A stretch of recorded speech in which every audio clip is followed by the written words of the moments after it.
मैं जुल्करनैन शेख कुछ ऐसी इंफॉर्मेशन आपको शेयर करना चाह रहा हूं जो ये बताती है कि दुनिया की सबसे बड़ी ताकतवर जो फौजी रियासत है अमेरिका, उसके पास ये जो उन्होंने बंकर बस्टर मिसाइल अपने फायर किए हैं ईरान के 3 जोहरी तंसीबात पर, ये हैं क्या, कब बने और इनका इस्तेमाल अमेरिकी तारीख या दुनिया की तारीख में पहली बार हुआ है।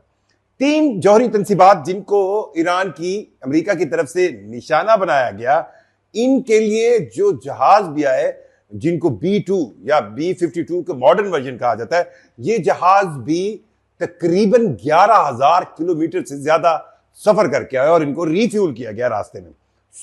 सबसे पहले हम ये जानने की कोशिश करते हैं कि ये जो बम इन 3 न्यूक्लियर तंसीबात जो थी फैसिलिटीज थी, न्यूक्लियर फैसिलिटीज ईरान की अस्फान में, नेतन्स में और फर्दू में, इनके ऊपर ये सबसे बड़ा बम जिसको कहते हैं कि पूरी दुनिया में इससे बड़ा बम नहीं और सिर्फ ये बम मौजूद ही अमेरिका के पास है। आखिर ये बम आया किस तरह, इसका वजन कितना है, ये बना कब और इससे पहले इसका इस्तेमाल क्यों नहीं किया गया।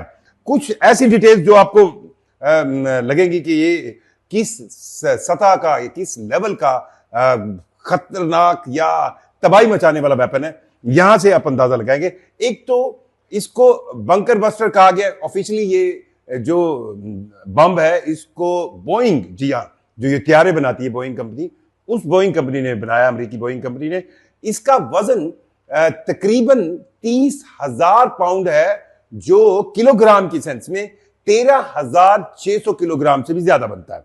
अब 13,600 किलोग्राम वजनी एक बम, आप अगर इसको फिर किलोग्राम से टन में करें तो तकरीबन 14 टन वजनी ये बम उठाने की सलाहियत ही B2 स्पेशल स्टील बमबार रखता है। अच्छा, फिर ये जो इसका ऑफिशियल नाम है GBU 57 MPO, इस बंकर बस्टर को बनाने का मकसद ये है कि ये जेरे जमीन कोई भी बंकर हो, अब जेरे जमीन अगर कोई बंकर बनाया जाता है तो उसके ऊपर ऐसी जमीन नहीं होती जो बड़ी आसानी से पड़ जाए। जैसे फर्दो जो ईरान की न्यूक्लियर फैसिलिटी थी, जिसके बारे में कहा जाता है कि वो एक पहाड़ के नीचे है और तकरीबन 260 फीट गहरी है और उसको दुनिया का कोई बम, आप जितनी बम्बारमेंट ऊपर से करते रहे, उसको नुकसान नहीं पहुंचा सकता। तो उस फर्दो को अगर तबाह करना था तो उसके लिए अमेरिका ने ये जो बंकर बस्टर है इसका इस्तेमाल किया।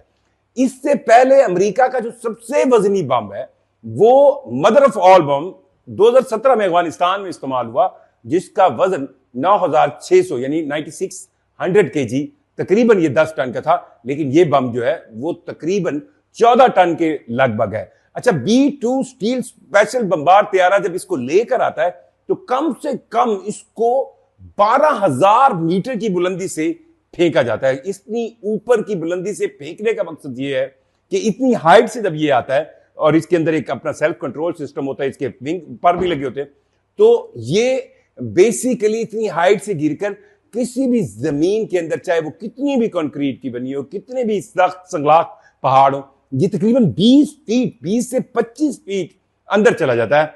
और इस बम के इर्द गिर्द एक इंतहाई मजबूत किस्म की धात होती है जो इसको फटने नहीं देती।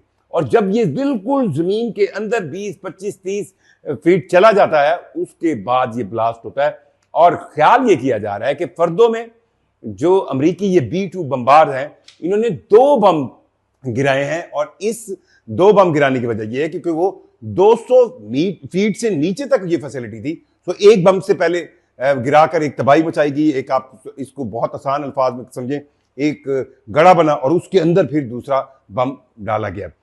माहिरीन ये कहते हैं कि अमेरिका के पास इस तरह के 20 बम मौजूद है, क्योंकि इसकी तादाद ज्यादा नहीं है और इस तरह के 20 बम मौजूद है और सिर्फ अमेरिका के पास है। उन्होंने ये अपना बम किसी के साथ, यहां तक कि इसराइल के साथ भी शेयर नहीं किया।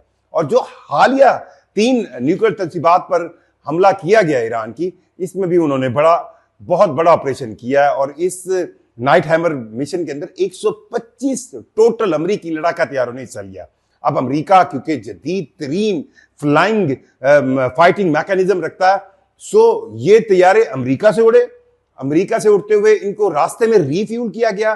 फिर B2 बमबार जो एक वक्त में ज्यादा से ज्यादा 2 ऐसे बड़े बम लेके जा सकता है जिससे जो ये बंकर चिकन बम है, सो हर B-2 बम्बार के इर्द गिर्द जहाज जो आम अभी तक ये बताया जा रहा है कि जो अमेरिका के 5th generation steel technology F-22 हैं उनके हिसार में से लाया गया ताकि अगर दुश्मन के जहाजों से इस B-2 बम्बार को बचाया सके। B-2 बम्बार जो है वो बम फेंकने की सलाहियत रखता है इन अ कॉम्बैट फाइटिंग। ये फाइटिंग क्राफ्ट नहीं है, फाइटिंग क्राफ्ट जो है F-22 स्टील 5th जनरेशन है जिसको इनके इर्द गिर्द रखा गया और 125 जहाजों के मुख्तलिफ काफिले बनाए गए बकौल अमरीकी जो उनके जर्नल्स हैं उनके, ताकि ईरान को, ईरान के रडार सिस्टम को, ईरान की एयरफोर्स को, उनके फाइटिंग क्राफ्ट को जो है वो धोखा दिया जा सके कि वो कैलकुलेट करते रहें कौन किस तरफ जा रहा है। सो इस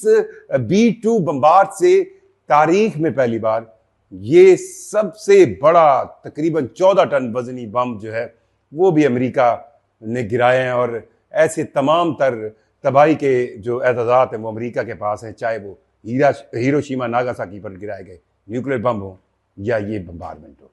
शुक्रिया।